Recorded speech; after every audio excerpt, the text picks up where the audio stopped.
I would like to talk today about wisdom. నేను ఇవాళ ఈ సమయము జ్ఞానము గురించి మాట్లాడాలని కోరుకుంటున్నాను. It is something that we get quite a bit said about in our first reading for the day, 1 Kings chapter 3. మరి ఆ యొక్క అంశం మీద మనం చదువుకున్నటువంటి మొట్టమొదటి బైబిల్ పాఠము మొదటి రాజులు 3వ అధ్యాయం చూసినట్లయితే అందులో మనకు అంటే చాలా సందర్భాల్లో వాడబడినటువంటి అంశంగా మనం చూడొచ్చు. Because there are two sections in this chapter about wisdom and Solomon. కాబట్టి ఈ యొక్క అధ్యాయం ఏదైతే ఉందో మొదటి రాజుల 3వ అధ్యాయము అక్కడ రెండు భాగాలుగా ఉన్నట్లు చూడొచ్చు. మొట్టమొదటిదంతా కూడా జ్ఞానంకి సంబంధించి, రెండో భాగం అంతా కూడా సొలొమోనుకి సంబంధించి అని మనం గమనిస్తాం.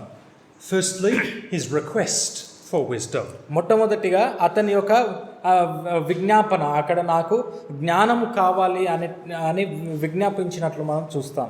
And then secondly, a demonstration of how he used that wisdom. దాని తర్వాత రెండో భాగము మరి అతనికి ఇవ్వబడ్డటువంటి జ్ఞానంని ఏ విధంగా ఉపయోగించాడు అనేటువంటిది తెలిపే సందర్భంగా మనం చూస్తాం. So, to give an overview of the things that we will be considering, first of all we look at Solomon. కాబట్టి మనము అంటే ఏ విషయాలు గమనిస్తాము అని చూసినట్లయితే మొట్టమొదటిగా మనం సొలొమోను గురించి చూద్దాం. Then we will have a look at some of the proverbs which are all about practical advice and wisdom. దాని తర్వాత రెండోది మనము అతను మనకిచ్చినటువంటి సామెతల గురించి, అంటే అనుదినము ఏ విధంగా అవి మనకు వర్తిస్తాయి లేక ఏ విధంగా మనం వర్తించుకొని ప్రవర్తించగలగాలి అనేటువంటి ఆ జ్ఞానం కలిగినటువంటి సామెతలు మనం చూస్తాం. Then we will look at the letter that James wrote, which is another practical book of wisdom for us. ఇంకొకటి మరి యాకోబు రాసినటువంటి పత్రిక కూడా మనం గమనిస్తాము. అంటే అందులో కూడా అంటే మనము దినచర్యలో ఏ విధంగా మన యొక్క జ్ఞానంని ప్రదర్శించవచ్చు, జ్ఞానం అనేది ఏ విధంగా ఉంటుంది అని తెలియజేసే విషయం. And then we will finish tying it all together in 1 Corinthians chapter 1. దాని తర్వాత ఇవన్నీ కూడా చూసిన తర్వాత మొదటి కొరింథీయులు రాసినటువంటి పత్రికలో వీటన్నిటిని ముడి చేసి అక్కడ మనం ముగించుకుంటాం. And that will show us how we can apply all of this to ourselves and also how it connects to the emblems that we are taking on. కాబట్టి ఆ అధ్యాయంలో ఇవన్నీ మనం చూసే ఈ విషయాలన్నీ కూడా ఏ విధంగా మనకు వర్తిస్తాయి, ఏ విధంగా వాటిని ప్రదర్శించి లేక ప్రవర్తించవచ్చు, దాని తర్వాత ఆ మొదటి కొరింథీయుల్లో మనం చూసేటువంటి అంశం ద్వారా మరి ఏ విధంగా ఈ యొక్క బల్లకు సాదృశ్యంగా నిలబడుతుంది అనేటువంటి విషయం గమనిస్తాం.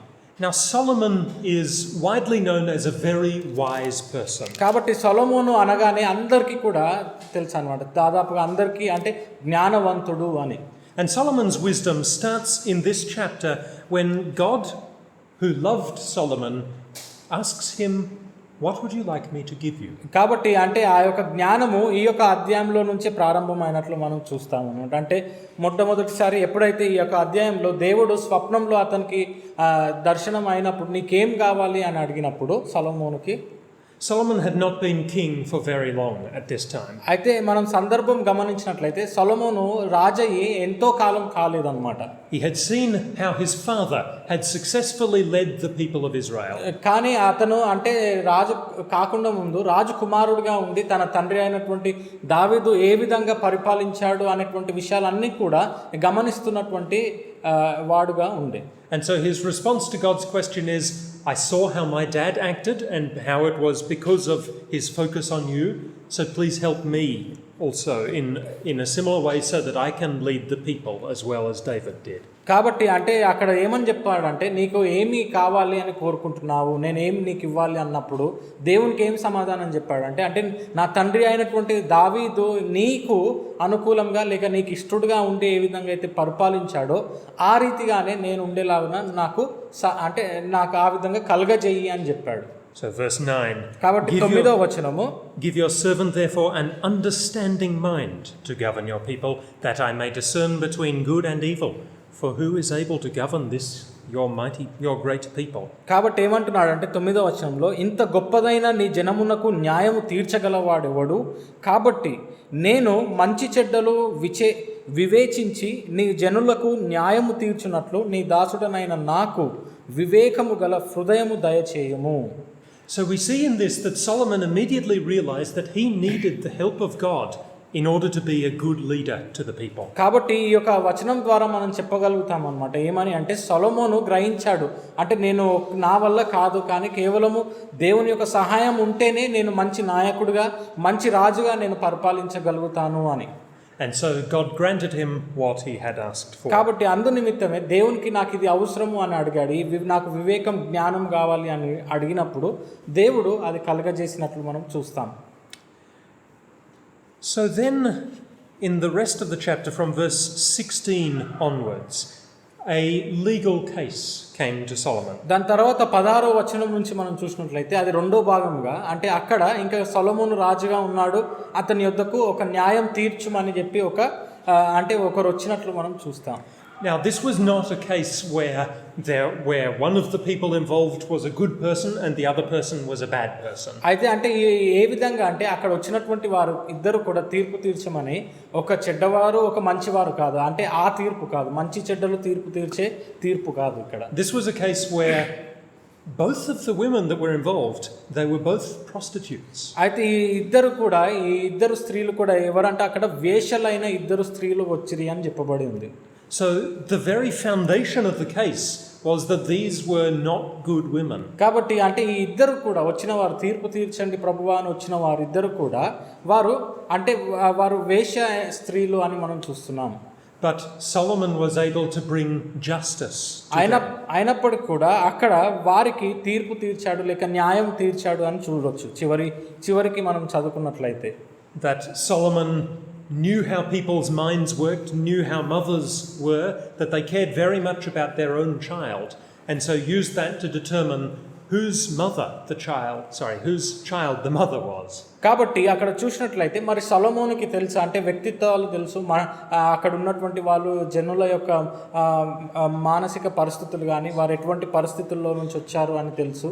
కాబట్టి అవన్నీ కూడా పరిగణనలోకి తీసుకొని అతను చివరికి తీర్చగలిగాడు. అంటే తల్లి యొక్క మనసు కూడా ఏ విధంగా ఉంటుంది అని ఇవన్నీ కూడా దృష్టిలో పెట్టుకొని ఆ యొక్క పిల్లవాడు బాలుడు ఎవరికి చెందాలి, ఎవరు అతనికి నిజమైన తల్లి అని తీర్పు తీర్చినట్లు చూస్తాం. And this was a very practical thing, that Solomon did not just know this in his head, he was able to apply this knowledge in order to get the right answer. కాబట్టి అంటే ఇది ఎవరో అని చెప్పేసి ఈ యొక్క బాలుడు ఆమె యొక్క ఆ స్త్రీ యొక్క కుమారుడు అని ఈ విధంగానే తెలిసిపోలేదు సొలొమోనుకి. అతని యొక్క జ్ఞానము ప్రదర్శించి అతను వ్యక్తిగతంగా అన్నీ కూడా తెలిసినటువంటి వాడు కాబట్టి ఆ న్యాయము ఇవ్వగలిగాడు. And this is something we see time and time again through the scriptures, that wisdom is not just about knowledge, but it is about applying it. కాబట్టి అంటే మనము పదే చాలా సందర్భాల్లో గమనిస్తాం అన్నమాట లేఖనంలో, అంటే జ్ఞానం అనేది కేవలము ఎంత తెలివి ఎంత వివేకం కలిగి మనం ఉన్నాము అని కాదు, కానీ జ్ఞానం అనేది ఏంటి అంటే ఎంత వివేకంగా మనం అనుదినము ప్రవర్తిస్తున్నాం, మన యొక్క తెలివిని ఎంతవరకు మనము మన వాడుక జీవితంలో వాడుతున్నాము అనేది జ్ఞానం. Verse 28 then shows what Solomon's wisdom was. కాబట్టి 28వ వచనం మనకు తెలియపరుస్తుంది అన్నమాట సొలొమోను యొక్క జ్ఞానం ఏంటి అని. Yes, so chapter 3 verse 28. కాబట్టి అంతటా ఇశ్రాయేలులందరూ రాజు తీర్చిన తీర్పును గూర్చి విని న్యాయము విచారించుటయందు రాజు దైవ జ్ఞానము నొందిన వాడని గ్రహించి అతనికి భయపడిరి. So all Israel heard of the judgment which the king had rendered, and they stood in awe of the king, because they perceived that the wisdom of God was in him to render justice. So that's what the wisdom of God was. It was that he was able to render justice. కాబట్టి అందరూ కూడా తెలుసుకోగలిగారు, ఇశ్రాయేల్ అందరూ కూడా అతను దైవ జ్ఞానము నొందినవాడు అని గ్రహించి, కాబట్టి దానికోసము అతను తీర్పు తీర్చినటువంటి ఆ తీర్పును విని వారందరూ కూడా భయపడినట్లు మనం చూస్తామన్నమాట. అంటే అటువంటిది అనమాట దేవుని యొక్క జ్ఞానం. And justice means that it is not just something that is in your head. You're not just thinking about what would be right. You are actually doing what is right. కాబట్టి న్యాయము విచారించుట లేక న్యాయము తీర్పు తీర్చడం అంటే, న్యాయంగా తీర్పు తీర్చడం అనేది ఏంటి అంటే, మనము ఒక సందర్భము ఒక సంఘటన చూసి వీరు మంచివారు వీరు చెడ్డవారు లేక వీరు న్యాయవంతులు వీరు కారు అని చెప్పడం కాదు, కానీ న్యాయం తీర్పు తీర్చడం అంటే న్యాయంగా బతకడం కూడా అని మనం చూడొచ్చు. And we will keep on seeing this, that wisdom means not just hearing or not just thinking, but doing. కాబట్టి జ్ఞానం అంటే కేవలం మన యొక్క తలంపుల్లో ఆలోచనలో ఉన్నటువంటి తెలివియే కాదు, అంటే కేవలం అన్ని విషయాల గురించి వివేకం కలిగి ఉండడమే కాదు. కానీ జ్ఞానం అంటే ఏంటి అంటే ఆ యొక్క తెలివిని మనం అనుదినం ప్రదర్శించడం, లేక అంటే అనుదినం మన యొక్క ప్రవర్తనలో చూపించడం. And this is actually a way in which Solomon stumbled. He became too focused upon things that were not the wisdom of God. కాబట్టి అంటే ఈ యొక్క విషయం ఈ విధంగా ఉండగానే ఇంకొక సందర్భంలో సొలొమోను అంటే అక్కడ కొంచెము మనం తొలగిపోయినట్లు మనం చూస్తామన్నమాట. అంటే నిజముగా దేవుని యొక్క దృష్టిలో ప్రాధాన్యమైనటువంటి విషయాలు ఏంటో అని అంటే అంత తెలుసుకోలేని పరిస్థితిలో కూడా ఉన్న సందర్భాలు ఉన్నాయి. We get the first hint of this in verse 3 of this chapter. కాబట్టి ఈ అధ్యాయంలోనే మొదటి 3వ వచనంలో మనం చూస్తాం that Solomon loved the Lord, walking in the statutes of David his father, only he sacrificed and burned incense at the high places. కానీ ఏమంటారు అక్కడ చూసినట్లయితే తన తండ్రి అయిన దావీదు నియమించిన కట్టడలను అనుసరించుచు సొలొమోను యెహోవా యందు ప్రేమ ఉంచెను గాని ఉన్నత స్థలముల యందు అతడు బలులు మాత్రము అర్పించుచు ధూపము వేయుచు ఉండెను అని చెప్పబడి ఉంది. Let's come across now to chapter 10. మరి మనం ఇప్పుడు ఆ యొక్క మొదటి రాజులు 10వ అధ్యాయం చూసినట్లయితే in chapter 10 we have the story of the Queen of Sheba who came to visit Solomon. మనం షేబా రాణి గురించి మనము ఆ యొక్క అధ్యాయంలో చదువుకుంటాం. ఆమె షేబా దేశం నుంచి ఆ సొలొమోన్ని అక్కడ కలవడానికి వచ్చినట్లు చూస్తాం. She came to visit Solomon specifically because she had heard of his wisdom and wanted to see if this was true. కాబట్టి అంటే మరి ముఖ్యంగా ఆమె ఎందుకు సొలొమోన్ని కలవడానికి వచ్చిందంటే ఆమె సొలొమోను గురించి ఎంతో విన్నదన్నమాట. అంటే మరీ ముఖ్యంగా అతని యొక్క జ్ఞానము చాలా గొప్పది అని విన్నది కాబట్టి అది ఎంతవరకు నిజమో కాదో అని తెలుసుకుందామని అక్కడ ఇశ్రాయేలు రాజ్యంకి ఆమె ఆహ్వానించినట్లు చూస్తాం. In verses 6 to 9, we see how she responded to Solomon once she found that everything was true. కాబట్టి అంటే 6 నుంచి 9 వచనాలు మనం చూస్తాం అన్నమాట. అక్కడ షేబరాని మాట్లాడుతూ అంటే ఆమె విన్నదంతా కూడా దానికంటే కూడా ఎంతో ఎక్కువ నేను చూశాను, ఇప్పుడు అది నిజము అని తెలుసుకున్న తర్వాత ఏం చెప్పిందో అనే విషయాలు మనం 6 నుంచి 9 వచనాలు గమనించవచ్చు. So as we read it, think about what she was saying the wisdom of Solomon was. కాబట్టి ఆ వచనాలు మనం చదివేటప్పుడు మరి సొలొమోను యొక్క జ్ఞానము ఎట్టిదో అని ఆమె ఏ విధంగా వివరించిందో అనే విషయం మనం ఒకసారి దృష్టికి తెచ్చుకుందాం. She said to the king, "The report was true which I heard in my own land of your affairs and of your wisdom, but I did not believe the reports until I came and my own eyes had seen it. And behold, the half was not told me. Your wisdom and prosperity surpassed the report which I heard. Happy are your wives, happy are these your servants who continually stand before you and hear your wisdom. Blessed be the Lord your God, who has delighted in you and set you on the throne of Israel, because the Lord loved Israel forever. He has made you king, that you may execute justice and righteousness." కాబట్టి 6 నుంచి మనం 9 వచనాలు చూసినట్లయితే రాజుతో ఇట్లా నేను నీ కార్యములను గూర్చియు జ్ఞానమును గూర్చియు నా దేశమందు నేను వినిన మాట నిజమే, అయినను నేను వచ్చి కనులారా చూడక మునుపు ఆ మాటలను నమ్మకయుంటిని, ఉన్నదానిలో సగమైనను నాతో చెప్పబడలేదని ఇప్పుడు నేను తెలుసుకొనుచున్నాను. నీ జ్ఞానమును నీ భాగ్యమును నేను వినిన దానిని బహుగా మించి ఉన్నాను. నీ జనులు భాగ్యవంతులు, నీ ముందర ఎల్లప్పుడూ నిలిచి నీ జ్ఞానవచనములను వినుచుండు నీ సేవకులను భాగ్యవంతులు. నీ యందు ఆనందించి నిన్ను ఇశ్రాయేలుల మీద రాజుగా నియమించిన నీ దేవుడైన యెహోవాకు స్తోత్రము కలుగునుగాక. యెహోవా ఇశ్రాయేలుల యందు శాశ్వత ప్రేమ ఉంచెను గనుక నీతి న్యాయములను అనుసరించి రాజకార్యములను జరిగించుటకు ఆయన నిన్ను నియమించెను అనెను. So hearing this wisdom, it was something that would make you happy because it was satisfying, it was right. కాబట్టి మరి ఇటువంటి జ్ఞానము విన్న ఆమెకి అంటే ఎంతో తృప్తిగా అనిపించింది అనమాట. అంటే అటువంటి జ్ఞానము మనం విన్నప్పుడు కూడా మనకు ఎంతో తృప్తిగా అంటే అది అవును కదా, ఇది ఎంతో న్యాయము నిజమే కదా అని అనిపిస్తూ ఉంటుంది. And the reason that God had made Solomon king, she said, was so that he could execute justice and righteousness. మరి ఎందుకు సొలొమోన్ని రాజుగా చేసి అతనికి అంత జ్ఞానము దేవుడు ఇచ్చాడు అని చెప్పబడింది? ఎందుకంటే నీతి న్యాయములను అనుసరించి రాజ్య కార్యములు జరిగించడానికి అని చెప్పబడింది. Justice and righteousness. ఆ రెండు విషయాలు అక్కడ, నీతి ఇంకా న్యాయములు. These are the two key parts of wisdom. కాబట్టి ఈ రెండు కూడా అంటే జ్ఞానంతో పాటు కూడా కలిసి వస్తాయి అన్నమాట. అంటే ఆ జ్ఞానము అనగానే నీతి న్యాయములు అని మనం చూడాలి. Back in chapter 3 we saw the justice side of it. కాబట్టి మనం 3వ అధ్యాయంలో ఏం చూసామంటే ఆ జ్ఞానము వివేకం ఎందుకంటే న్యాయముగా తీర్పు తీర్చడానికి అని చూసాం. But you can't have justice if you don't have righteousness. అయితే ఇక్కడ మనం గమనించవలసినటువంటి విషయం ఏంటంటే మనకు ఒకవేళ నీతి లేనట్లయితే మనం న్యాయంగా ప్రవర్తించలేము అన్నమాట. అంటే నీతి లేనట్లయితే న్యాయము కలిగి ఉండలేము మనం. And sadly it was righteousness that was where Solomon started to stumble. అయితే కాబట్టి మరీ ముఖ్యంగా మనం చూసినట్లయితే మరి సొలొమోను దేవుణ్ణి ప్రేమించినను అయినను కానీ ఏమని చెప్పబడింది? ఉన్నత స్థలములలో బలులు అర్పించెను అని చెప్పబడింది. ఎందుకంటే అక్కడ ఆ యొక్క నీతి అనేది కొంచెం తొలగిపోతూ ఉన్నాడు. అంటే అందులో ప్రక్కన పోతూ ఉన్నట్లు మనం చూస్తాం. Perhaps he started to be led astray by his wisdom, thinking that it was about cleverness.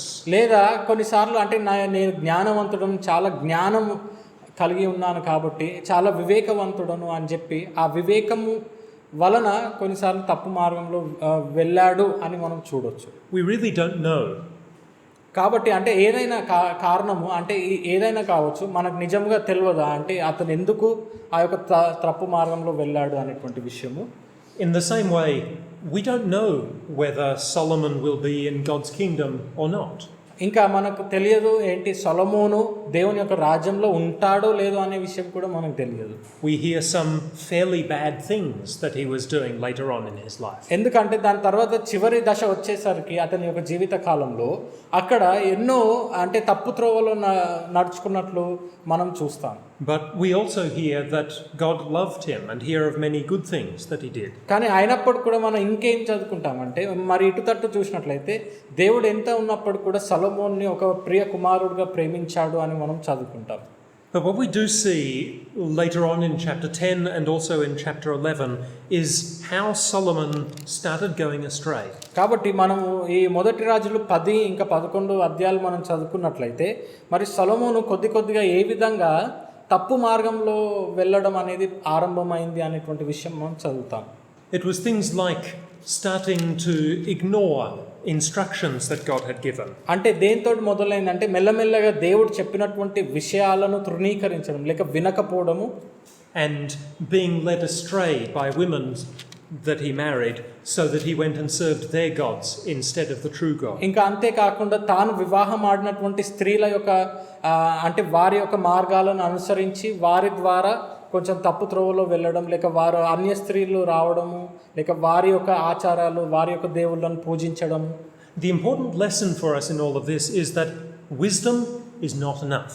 కాబట్టి మరి ఇవంతా కూడా ఎందుకు చూస్తున్నాం? సొలొమోను అంతటి వాడైనప్పటికీ కూడా ఈ విషయాలు ఎందుకు గమనిస్తున్నాం అంటే కేవలం జ్ఞానం కలిగి ఉండడం సరిపోదు అనే మాట తెలుసుకోవడానికి. Wisdom is valuable. It does help us to know what the right thing to do is, but by itself it's nothing. కాబట్టి అంటే అవును అంటే జ్ఞానం అనేది చాలా విలువైందే, అంటే అది మనకి అంటే ఒక మంచి వివేకాన్ని కలుగజేస్తుంది అనమాట. అయినప్పటికీ కూడా కేవలం జ్ఞానమే కలిగి ఉండడము, అది ఒకవేళ జ్ఞానమే కలిగి ఉండి ఇంకా ఏం లేకపోయినట్లయితే మరి అది వ్యర్థం, అంటే దేనికి కూడా ప్రయోజనం కాదు అని చూడొచ్చు. We still need to decide to do the right thing. ఎందుకంటే జ్ఞానం కలిగి ఉండి కూడా మనం మంచి చేయాలని మనం ప్రయత్నించాలి, అప్పుడే దానికి అర్థం. And when you look at Solomon's failings, it was consistently that he chose the wrong thing to do. కాబట్టి అంటే మనం సొలొమోను విషయం గమనించినట్లయితే ఏమైంది, అతను అడుగడుగు అంటే మెల్లమెల్లగా ఏమైంది, అతను తప్పు త్రోవలు తప్పు మార్గాలు ఎంచుకోవడం అనేది ఆరంభించినట్లు చూస్తాం. Because we know that he knew what the right thing was.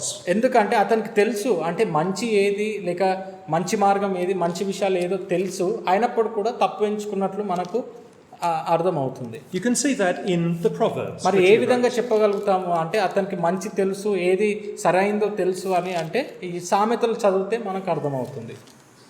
you can look almost anywhere in the book of Proverbs and see references to wisdom.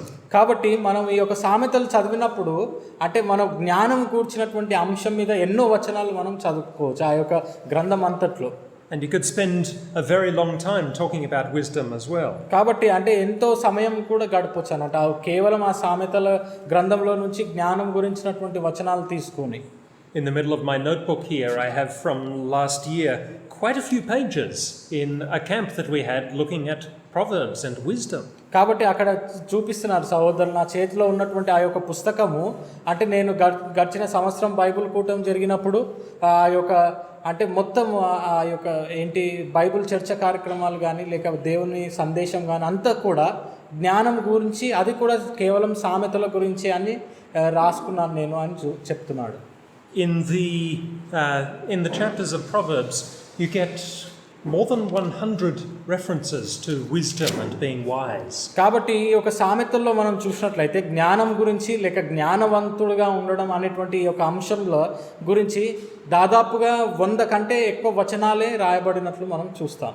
It's very much a practical book of wisdom, showing us the sorts of things that we should be doing which will be wise. కాబట్టి అంటే ఇది ఈ సామెతలు అనేది ఎటువంటి గ్రంథం అంటే మనం అనుదినము దాన్ని మనకు వర్తిస్తుంది అనమాట. ఆ విధంగా జీవించాలి అనుదినం తెలియజెప్పేటువంటిది అనమాట. అంటే జ్ఞానవంతుడు ఈ విధంగా ప్రవర్తిస్తాడు, జ్ఞానవంతుడు ఈ విధంగా జీవిస్తాడు, జ్ఞానం కలిగి ఉండటం ఈ విధంగా ఉంటుంది అని చెప్పే వచనాలు ఎన్నో ఉన్నాయి. Chapter 1 verse 7 of Proverbs. ఉదాహరణకి 1వ అధ్యాయము 7వ వచనం మనం చూద్దాం. This is where it all really starts. The fear of the Lord is the beginning of knowledge. Fools despise wisdom and instruction. కాబట్టి మొట్టమొదటి వచనం మనం ఈ యొక్క వచనం అన్నమాట జ్ఞానం గురించి. యెహోవా యందు భయభక్తులు కలిగి ఉండుట తెలివికి మూలము, మూర్ఖులు జ్ఞానమును ఉపదేశమును తిరస్కరించుదురు.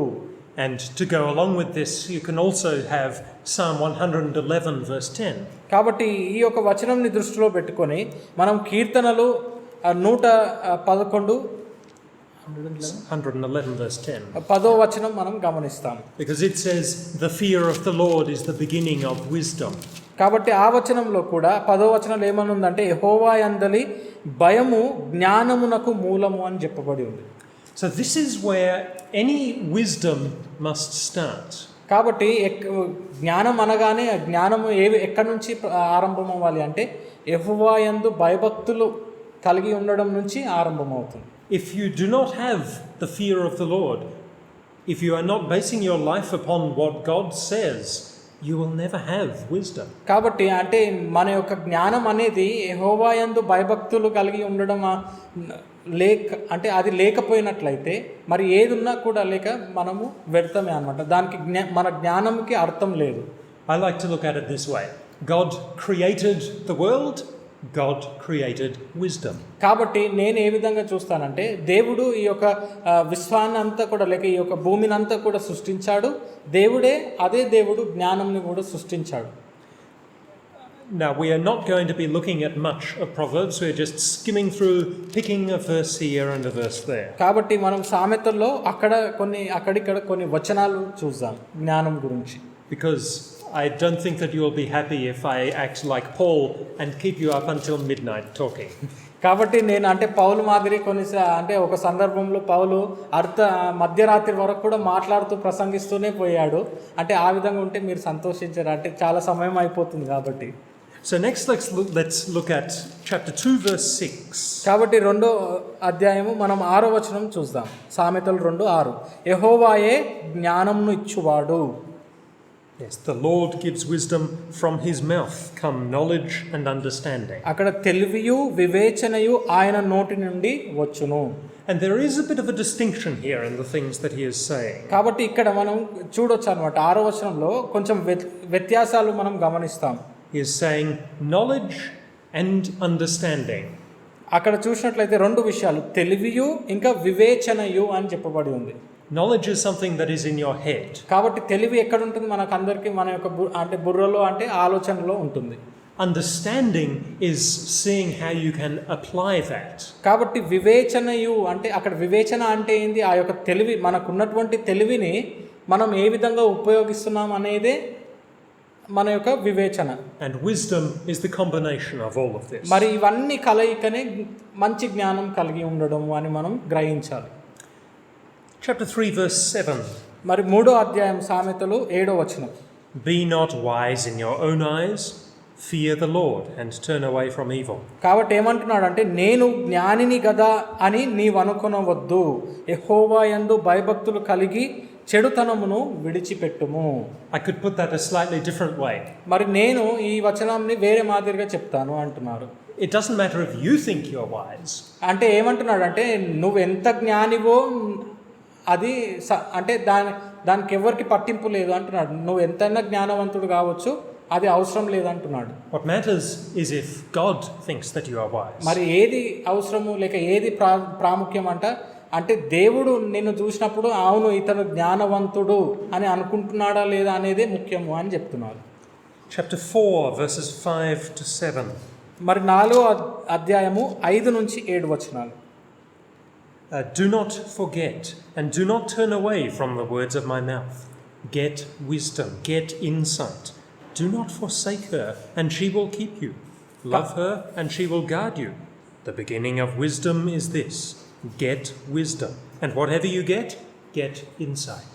కాబట్టి ఏమంటున్నాడు అంటే అక్కడ 5, 6 వచనాలు 7వ జ్ఞానము సంపాదించుకొనుము, బుద్ధి సంపాదించుకొనుము, నా నోటి మాటలను మరువకుము, వాటి నుండి తొలగిపోకుము, జ్ఞానమును విడువక ఉండిన ఎడల అది నిన్ను కాపాడును, దాన్ని ప్రేమించిన ఎడల అది నిన్ను రక్షించును. జ్ఞానము సంపాదించుకొనుటయే జ్ఞానమునకు ముఖ్య అంశము, నీ సంపాదన అంతయు ఇచ్చి బుద్ధి సంపాదించుకొనుము.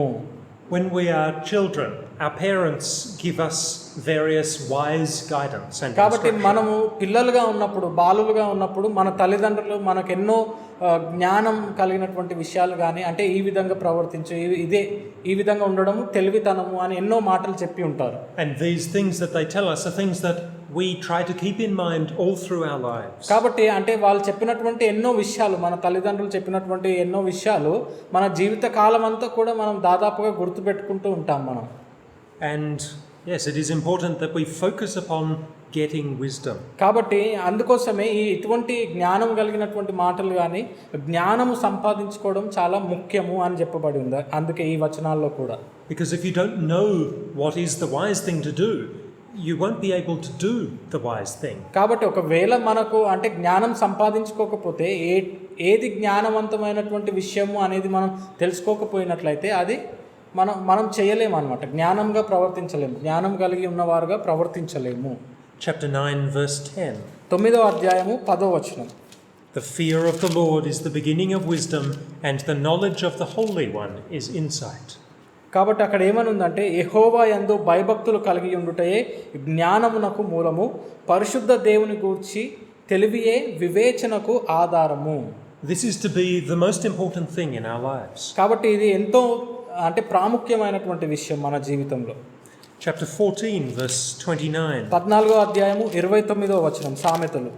He who is slow to anger has great understanding, but he who has a hasty temper exalts folly. అక్కడ ఏమంటున్నాడంటే, దీర్ఘశాంతము గలవాడు మహా వివేకి, ముంగోపి మూఢత్వమును బహుమానముగా పొందును. We often think of wisdom and justice as being about doing the right thing. అయితే కాబట్టి మనము న్యాయంగా ప్రవర్తించడము లేక జ్ఞానవంతులుగా ప్రవర్తించడం అంటే ఏమనుకున్నామంటే మంచి చేయడము, ఏదైతే సరి అయిందో అది చేయడము అని చూసాం. But it also often means actually not doing something when your natural inclination is to do something. కాబట్టి దాని అర్థం ఏంటంటే, అంటే సరి అయింది చేయడము, లేక ఇంకొక మాటల్లో చెప్పాలి అంటే శరీరానుసారంగా ఏదైతే చేయాలి అనిపిస్తుందో వాటిని చేయకుండా ఉండడం కూడా జ్ఞానవంతులుగా ఉండడం అని చూడొచ్చు. The mind of the flesh says, this person annoyed me, I will attack him. అయితే అంటే ఇది ఏ విధంగా చెప్పొచ్చు అంటే, ఉదాహరణకి ఇప్పుడు శరీరానుసారమైనటువంటి మనసు ఎట్లా అంటే, ఇప్పుడు ఎదుట వ్యక్తి నన్ను బాధ పెట్టాడు, మరి నేను కూడా అతన్ని బాధ పెట్టాలి అనేదే శరీరానుసారమైనటువంటి మనసు, అంటే అటువంటి భావాలు కలిగి ఉండడం. But instead the wisdom of God can be to be slow to anger, to not act upon that. కానీ దేవుని యొక్క జ్ఞానము కలిగి ఉండడము లేక జ్ఞానవంతులుగా యెహోవా దృష్టిలో ఉండడము అంటే ఏంటి? మరి అటువంటి సందర్భంలో కూడా దీర్ఘశాంతంగా ఉండడం అంటే కోపం పెంచుకోకుండా కోపం తగ్గించుకొని దీర్ఘశాంతంతో ఉండడం. And chapter 17 verse 10. మరి 17వ అధ్యాయము 10వ వచనం చూద్దాం. This also shows us how the practical effects of wisdom upon us can change us. కాబట్టి అంటే ఈ యొక్క వచనం ద్వారా అంటే అనుదినము జ్ఞానవంతంగా నడుచుకోవడము, జ్ఞానం కలిగి ఉన్నవారుగా ఉండడం అనేది ఏ విధంగా మనల్ని ప్రేరేపిస్తుంది అనేటువంటి విషయం తెలిపే వచనం.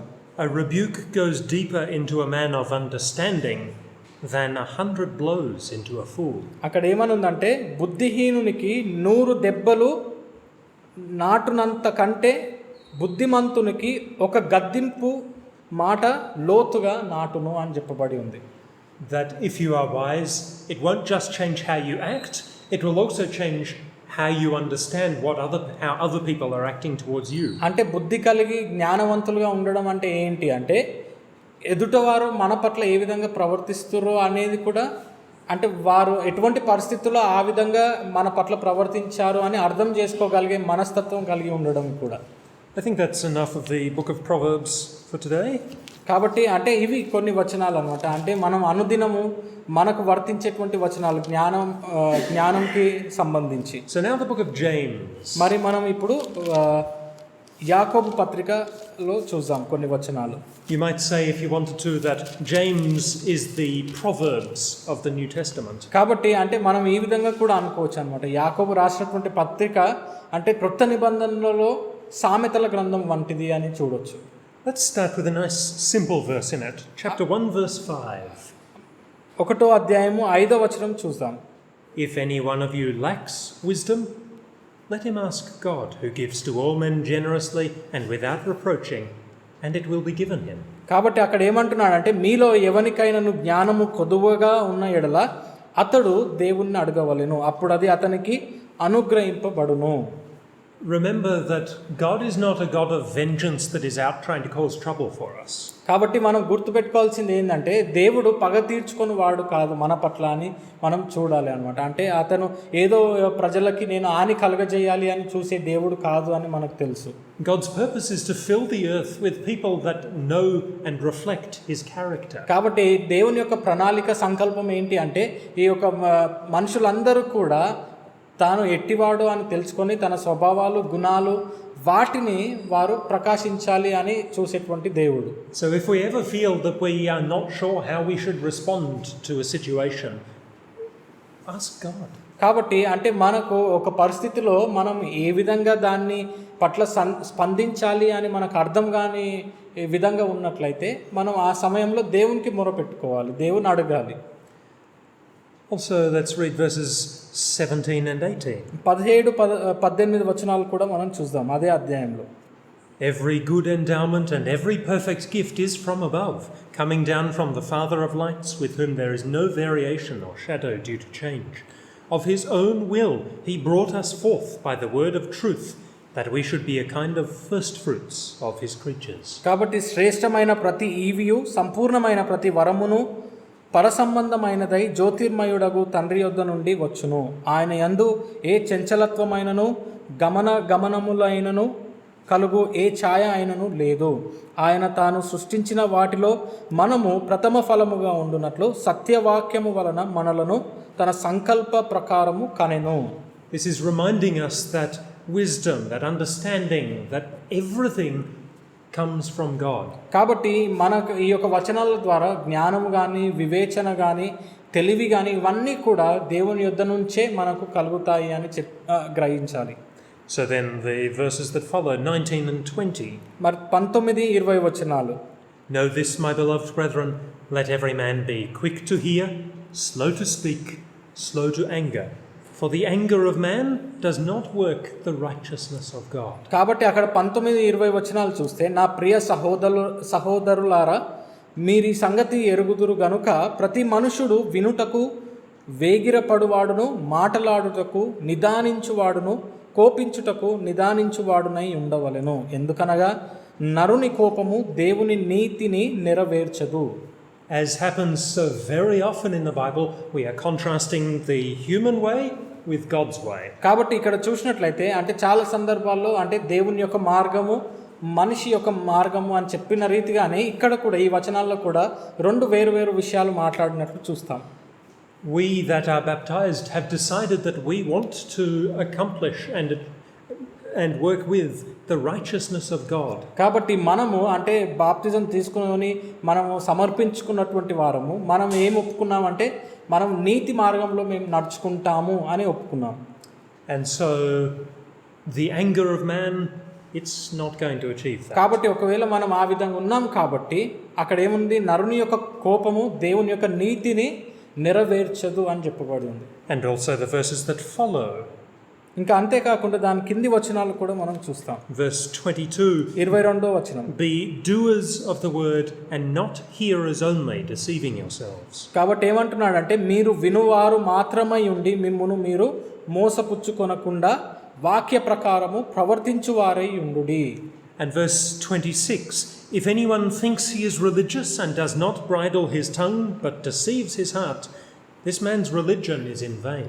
కాబట్టి అక్కడ 26వ వచనంలో ఎవడైనను నోటికి కళ్ళెము పెట్టుకొనక తన హృదయమును మోసపరుచుకొనుచు భక్తి గలవాడనని అనుకొనిన ఎడల వాని భక్తి వ్యర్థమే అని చెప్పబడింది. If we want to be considered wise by God, then we need to make sure that we are examining ourselves, comparing ourselves against God to see whether we are showing His wisdom. కాబట్టి అంటే మనము నిజముగా జ్ఞానవంతులము అని దేవుని యొక్క దృష్టిలో మనం ఉండాలి అంటే మరి మనం ఎవరితోటి పోల్చుకోవాలంటే దేవుని యొక్క మార్గాలతోటి మనం చేస్తున్నటువంటి ప్రవర్తన కానీ మనం ఉన్నటువంటి రీతి ఏదైతే ఉందో దాంతోటి పోల్చుకోవాలి అన్నమాట. మరి దేవుని యొక్క మార్గాలు దేవుని యొక్క అనుసారంగా అంటే ఆ విధంగా జ్ఞానవంతంగా మనం ప్రవర్తిస్తున్నామా లేదా అని.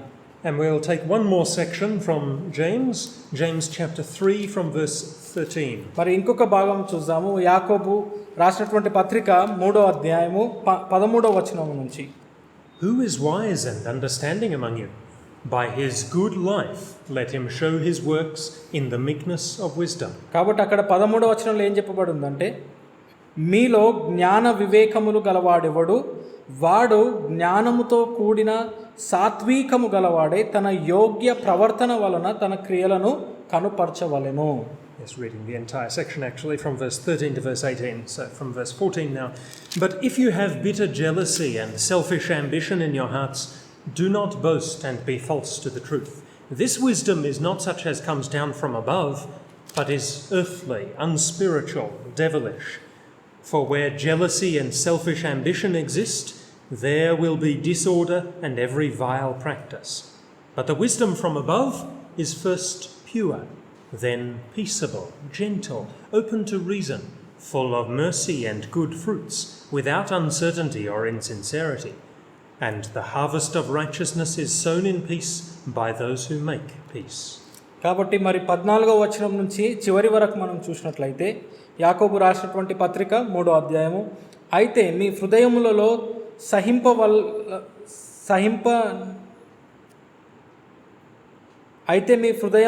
సహింపనలవి కానీ మత్సరమును వివాదమును ఉంచుకొనిన వారైతే అతిశయపడవద్దు, సత్యమునకు విరోధముగా అబద్ధమాడవద్దు.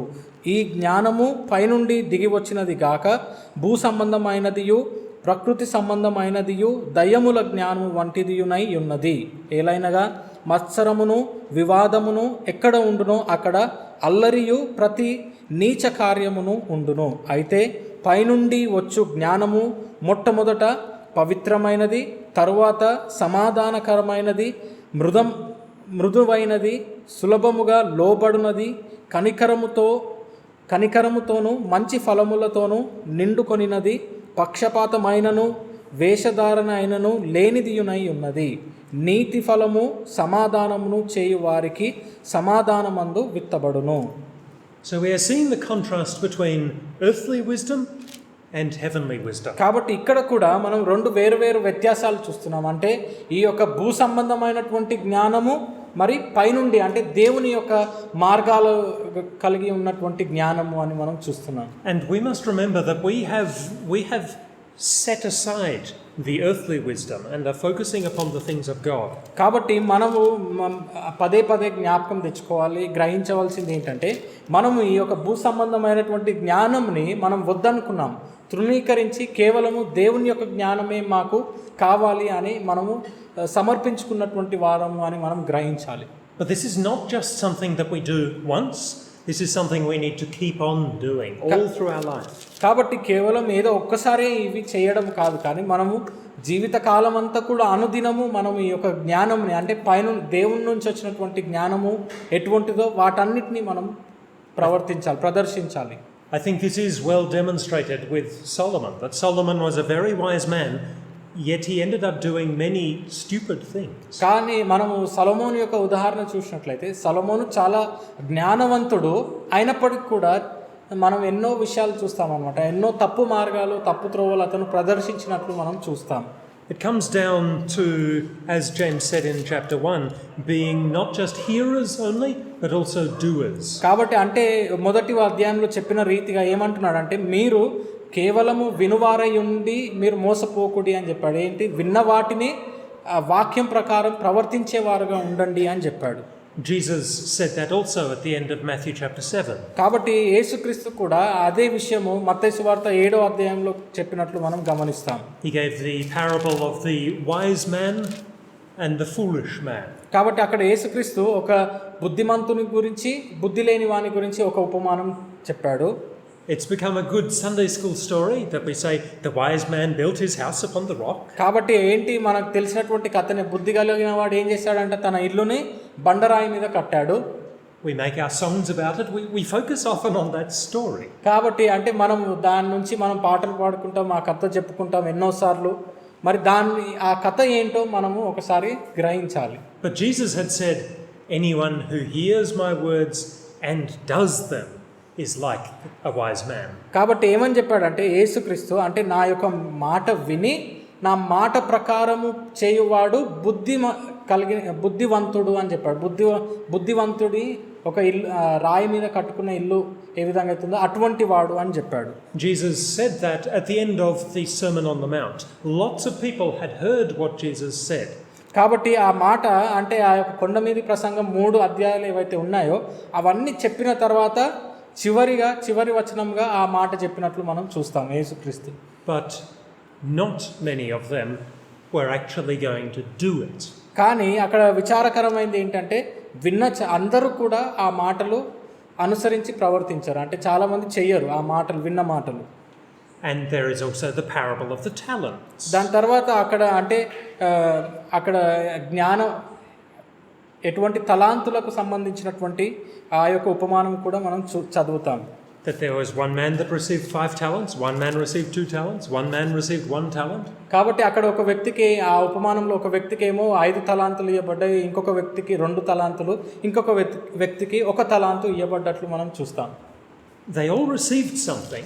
వారందరికీ కూడా అంటే ఒకటి అనుగ్రహింపబడ్డది వారికి.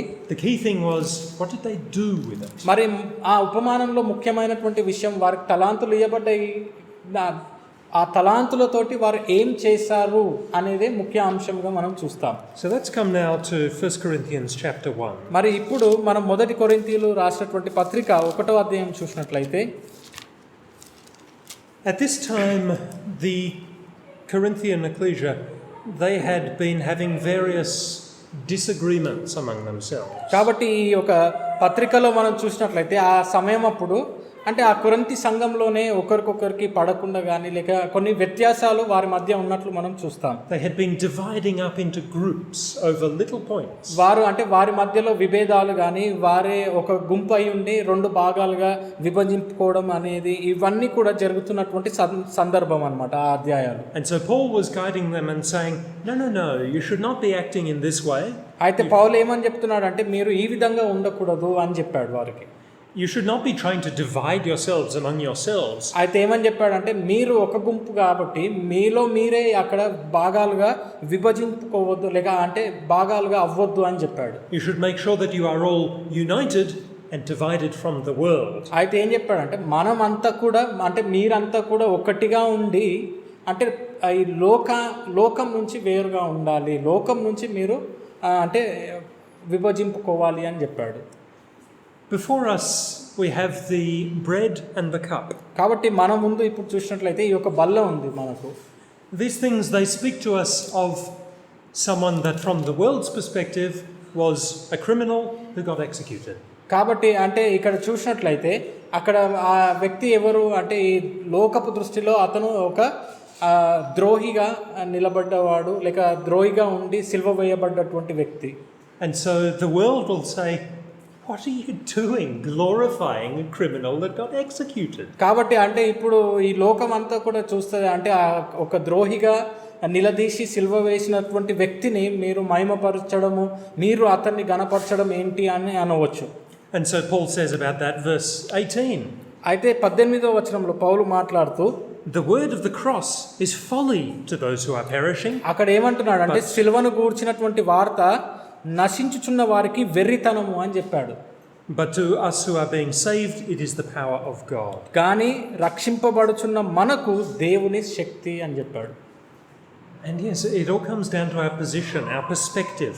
Are we looking at things the worldly way or God's way? మరి ఈ వచనంలో కూడా మరి చివరికి మనం ఏ దృష్టితోటి చూస్తున్నాము అనేది కూడా ముఖ్యం అన్నమాట. అంటే ఒక పరిస్థితిని, ఒక విషయాన్ని లోకపు దృష్టితోటి మనం చూస్తున్నామా లేక దేవుని యొక్క దృష్టితోటి చూస్తున్నామా అనేది కూడా ముఖ్య అంశం. And so verse 19, for it is written, I will destroy the wisdom of the wise and the cleverness of the clever I will thwart. కాబట్టి అందుకోసమే 19వ వచనంలో ఏం చదువుకుంటామంటే ఇందు విషయమై జ్ఞానుల జ్ఞానమును నాశనము చేతును వివేకుల వివేకమును శూన్యపరుతును అని రాయబడి ఉన్నది. God has deliberately designed this with the emblems that we take and the man that we follow so that it is not in line with the wisdom of the world. అయితే కాబట్టి అంటే దేవుడు అతని యొక్క సంకల్పంలో అంటే ఈ యొక్క రొట్టె, ద్రాక్షారసము లేక మనం వెంబడించేటువంటి వ్యక్తి అయినటువంటి యేసుక్రీస్తు ఇవన్నీ కూడా అంటే ఏ విధంగా అమర్చాడంటే లోకరీతిగా అమర్చలేదు. లోకానికి ఎంతో వ్యత్యాసంగా ఉన్నట్లుగా మనకు ఆగుపడుతుంది. కాబట్టి ఆ విధంగా దేవుడు అంటే ఆ విధంగా చేశాడు. Verses 23 and 24. కాబట్టి 23, 24 వచనాలు చూసినట్లయితే but we preach Christ crucified, a stumbling block to Jews and folly to Gentiles, but to those who are called, both Jews and Greeks, Christ the power of God and the wisdom of God. అక్కడ ఏమంటున్నాడు అంటే పౌలు ఆ సందర్భంలో ఇవన్నీ మాట్లాడుతూ అయితే మేము సిలువ వేయబడిన క్రీస్తును ప్రకటించుచున్నాము. ఆయన యూదులకు ఆటంకముగాను అన్యజనులకు వెర్రితనముగాను ఉన్నాడు. గాని యూదులకేమి గ్రీసు దేశస్థులకేమి పిలువబడిన వారికే క్రీస్తు దేవుని శక్తియు దేవుని జ్ఞానమునై ఉన్నాడు. And God deliberately designed it this way so that there would be no reason for any of us to think that we were anything special. కాబట్టి అంటే ఎందుకు దేవుడు అంటే ఆ క్రీస్తే దేవుడు కలిగి ఉండడమే దేవుని యొక్క జ్ఞానం కలిగి ఉండడము అనే రీతిగా పెట్టాడు. ఎందుకంటే మన గురించి మనం ఇంకా ఏం అనుకోలేమన్నమాట. మనం ఎంత జ్ఞానులం అయినప్పటికీ, ఎంత తెలివి గలవారం అయినప్పటికీ కూడా ఇంకా మనం ఏమి కానటువంటి వారము అని ఆ విధంగా ఉండడానికే. From verse 28 onwards. కాబట్టి 28వ వచనం నుంచి మనం చూసినట్లయితే తెలుగులో 27, 28. God chose what is low and despised in the world, even things that are not, to bring to nothing things that are, so that no human being might boast in the presence of God. He is the source of your life in Christ Jesus, whom God made our wisdom, our righteousness and sanctification and redemption. Therefore, as it is written, let him who boasts boast of the Lord. కాబట్టి అక్కడ 27 నుంచి మనం చూసినట్లయితే శరీరియు దేవుని ఎదుట అతిశయింపబడకుండునట్లు జ్ఞానులను సిగ్గుపరచుటకు లోకములో నుండి వెర్రివారిని దేవుడు ఏర్పరచుకొని ఉన్నాడు. బలవంతులైన వారిని సిగ్గుపరచుటకు లోకములో బలహీనులైన వారిని దేవుడు ఏర్పరచుకొని ఉన్నాడు. ఎన్నికైన వారిని వ్యర్థము చేయుటకు లోకములో నీచులైన వారిని, తృణీకరింపబడిన వారిని, ఎన్నిక లేని వారిని దేవుడు ఏర్పరచుకొని ఉన్నాడు. అయితే ఆయన మూలముగా మీరు క్రీస్తు యేసునందున్నారు. అతిశయించువాడు ప్రభువునందే అతిశయింపవలెనని రాయబడి ఉన్నది నెరవేరునట్లు దేవుని మూలముగా ఆయన మనకు జ్ఞానమును నీతియు పరిశుద్ధతయు విమోచనమును ఆయను. It's a very powerful thing that Paul says there, that God made Christ Jesus our wisdom. కాబట్టి అక్కడ అంటే చాలా ముఖ్యమైనటువంటి విషయము, చాలా గొప్ప విషయం పౌలు చెప్పాడు అనమాట. ఏంటి అంటే అక్కడ క్రీస్తునే మనకు జ్ఞానంగా దేవుడు ఆ విధంగా సృష్టించాడు అని చూస్తున్నాం. And it really is a very simple thing. అంటే మనం అర్థం చేసుకోవడానికి కొంచెం కష్టమైనప్పుడు కూడా సులువైనటువంటిదే అనమాట ఈ విషయం. If we want to know what wisdom is, అంటే మనకు నిజముగా జ్ఞానం ఏంటి, నిజమైనటువంటి జ్ఞానం ఏంటి అని తెలుసుకోవాలి అంటే where will we look? మరి ఎక్కడ చూస్తాం మనం, ఎవరిని చూస్తాం? We're going to look at Jesus Christ. మనం ఎక్కడ చూడాలి? దేవుని యొక్క జ్ఞానము క్రీస్తై ఉన్నాడు అని పౌలు చెప్తున్నాడు. అంటే క్రీస్తుని మనము చూడాలి. క్రీస్తే నిజమైనటువంటి దేవుని యొక్క జ్ఞానము. If we want to see what it is to be wise, we don't look at Solomon. కాబట్టి అంటే జ్ఞానవంతులుగా ఉండడం అంటే, అప్పుడు జ్ఞానవంతులుగా ప్రవర్తించడం అంటే ఎవరిని చూస్తాం మనం? సొలొమోనుని చూస్తామా? కాదు. Yes, Solomon had a lot of wisdom. అంటే సొలొమోను జ్ఞానవంతుడే, ఎంతో జ్ఞానం కలిగినటువంటి వాడు. But he also had folly. అయినప్పటికీ కూడా అతను మూర్ఖంగా ఎన్నో సందర్భాల్లో ప్రవర్తించాడు. But when we look at our Lord Jesus Christ, కానీ మనం క్రీస్తుని చూసినప్పుడు in him we see perfect wisdom. అతని యందు మనం సంపూర్ణత, జ్ఞానం అనేది ఎటువంటిదో దాని యొక్క పరిపూర్ణతను మనం చూస్తాం. Right through his life, he served his God. కాబట్టి అంటే జీవిత కాలమంతా కూడా యేసుక్రీస్తు దేవుణ్ణి సేవించినట్లు మనం చూడవచ్చు. He did not just think wise things. అంటే కేవలము జ్ఞానమైనటువంటి విషయాలు ఆలోచించడమే కాదు యేసుక్రీస్తు చేసింది. He also did wise ఆ things. జ్ఞానవంతమైనటువంటి విషయాలు, జ్ఞానం కలిగినటువంటి విషయాలు చేశాడు, అతను క్రియారూపకంగా చేశాడు.